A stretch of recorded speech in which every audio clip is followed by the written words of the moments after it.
Welcome to Star Speaks, where we speak about different happenings in the American political spectrum. Okay, so let's just get right into this. The first night of debates were yesterday at the time of this recording, and we'll be reading from a story by Sarah Burnett and Brian Selesko.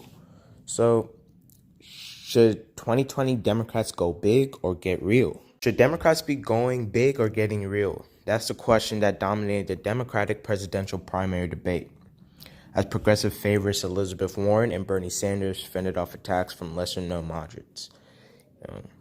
That display amounted to a sometimes testy public airing of the party's anxieties about how far left is too left and how to beat Donald Trump. Here's some key takeaways. Evolution versus revolution. The battle lines were clear at Tuesday's debate from opening remarks. This was the pragmatists against the frontrunners seeking transformational change. A little bit of my opinion here. It was basically little fish trying to eat off of the big fish's food a lot of the time. Elizabeth Warren and Bernie Sanders were the only notable candidate. Not notable. You also had Pete Buttigieg. I think Marianne Williams, is that her name? Made a great impression like that. Like the complete opposite Trump. Like maybe not everything's out there, but it looks like she's very authentic, even if she doesn't have all policy down. Trying to win the election with love. Yeah, the debate was like John Delaney, Steve Bullock's first debate. They were all just trying to go after the progressives, saying that. And their only attack, as we'll get to later in this video, was we need real solutions, not big fake promises. And they think public option is a real solution. So let's get into this. Over and over, candidates like Montana Governor Steve Bullock, former Colorado Governor John Hickenlooper, who actually made a very good, and former Representative John Delaney argued Massachusetts Senator Elizabeth Warren and Vermont Senator Bernie Sanders' plans, from Medicare for All to the Green New Deal. They said these are unrealistic and would scare off voters. The Green New Deal, and I won't put my opinion. Bullock bemoaned the candidates' wishless economics. Amy Klobuchar dismissed free college, even for wealthy families, as unworkable and touted her ideas as grounded in reality. Hickenlooper called for an evolution, not a revolution, on healthcare. The attacks were shocking in a debate that featured the progressive standouts, Warren and Sanders, on stage with a handful of lesser-known moderates looking to seize the spotlight. But two senators unified in the front. Fighting them off was notable. Though they were jockeying for some of the same voters, Warren and Sanders didn't bother going after each other. They largely beat back the moderate critique of their calls for sweeping systemic change with similar arguments. Sanders argued that his health plan is not radical and achievable. Warren said the country's problem cannot be solved with small ideas and spineless ideas. So, much of this debate, Trump's name was brought over again and again and again. If there's something they universally agreed on, is that Trump is a horrible guy, a horrible president, and he needs to be taken out of office. Donald Trump loomed over the Democratic debate stage.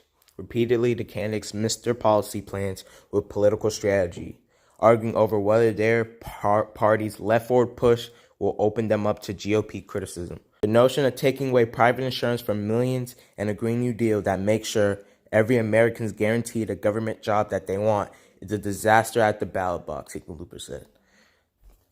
Quick opinion right here. No one's like private insurance is evil at the end of the day. It's just an evil, corrupt middleman with all these co-pays and deductibles. Under Medicare for All, everyone, like, you wouldn't lose no one likes their insurance, because all the benefits you can get under Medicare for All. The only griefs that people have with Medicare for All is this false belief that they'll lose their doctors or they'll lose their benefits. No, we actually save money Oh, and the money. We actually save money. You keep your dollars since they're all under the same plan. You have a wider array of choices. Anyways, you might as well, he goes on to say, you might as well FedEx the election to Donald Trump, Hickenlooper said. Delaney wondered, why do we have to be so extreme? Even self-help author Marianne Williamson chimed in to say she does not have concern about what the Republicans would say. South Bend, Indiana Mayor Pete Buttigieg tried to end the unusually public display of anxiety, declaring it is time to stop worrying about what the Republicans will say. If it's true that we embrace a far-left agenda, they're going to say we're a bunch of crazy socialists. Buttigieg said, if we embrace a conservative agenda, you know that what they're going to do? They're going to continue to say we're a bunch of crazy socialists. So they'll just stand up and go for the right policy. Go out there and defend it. That was a great soundbite. If I can, I'll put the actual sound right here. But that was a great soundbite, and it really embodied the truth. Why would worrying about what the Republicans will say is kind of void, because when you have two parties, regardless of what they do, unless they have the exact same values as them, and even then, you're gonna attack them on stuff. Medicare for All takes heat. If the fight was between centrist and progressive, Medicare for All was the weapon.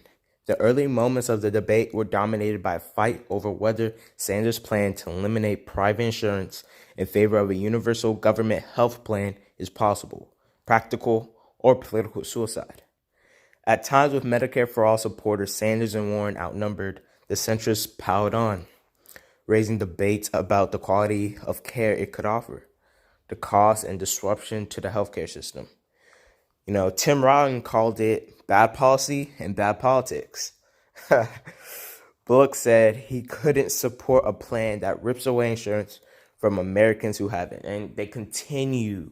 See, this is the agenda, frame Medicare for All in a way that's stealing something from people. Yes, it is getting rid of private insurance. But everything you have under private insurance, you will have under Medicare for All. It used to be Republicans who wanted to repeal and replace, referring to the Republican refrain of getting rid of Barack Obama's Affordable Care Act. Sanders, who has spent much of his career on the issue, grew agitated, as did a lot of people, defended the plan. The coverage would actually be better, he argued. You don't know that, Bernie.